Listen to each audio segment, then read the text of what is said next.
తెలంగాణ ముఖ్యమంత్రి తమ్ముడు రేవంత్ రెడ్డి మాటలు వింటే ఏడ్పు వస్తుంది.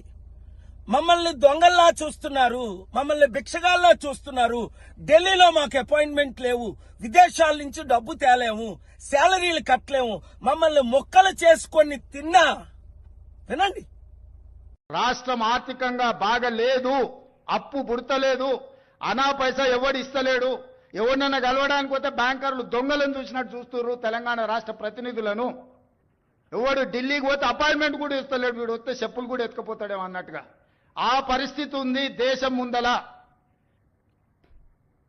అప్పు పుడితే నేను కూడా ఏదో ఒకటి చేసి తెచ్చిచ్చేటోను, అప్పు పుట్టట్లేదు, ఎవడు బజార్లో నమ్మడం లేదు. స్వీయ నియంత్రణనే దీనికి పరిష్కారము. ఉన్నంతలో గౌరవంగా సంసారాన్ని నడిపితే బజార్లో ఎవడైనా నమ్ముతాడు. వీధికెక్కి రచ్చ చేసుకుంటే, కుటుంబం పరువు బజార్లో పడేసుకుంటే ఎట్లుంటుందో, ఉద్యోగ సంఘ నాయకులారా, రాష్ట్ర ప్రభుత్వం అనేది మన కుటుంబము. ఈ పరువును బజార్లో మీరు పడేస్తాము అనంటే కుటుంబ పెద్దగా వద్దు అని నేను విజ్ఞప్తి చేస్తున్నా. విన్నారు కదా, నేను చెప్పాను. పాత అప్పు తెలంగాణ 7 లక్షల కోట్లు, తమ్ముడు రేవంత్ రెడ్డి ముఖ్యమంత్రి అయిన తర్వాత 2 లక్షల కోట్లు. ఈ 10 లక్షల కోట్లకు వడ్డీ ఎవరు కడతారు? అదే పరిస్థితి ఆంధ్రప్రదేశ్ లో కూడా.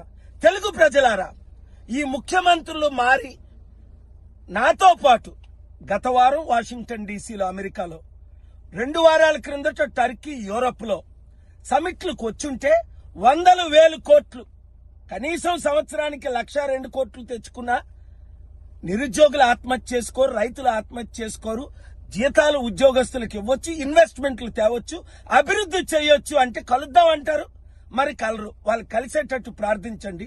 ఈ వీడియో వారికి చేరేటట్టు ప్రతి మీడియా బ్రాడ్కాస్ట్ చేయండి, షేర్ చేయండి.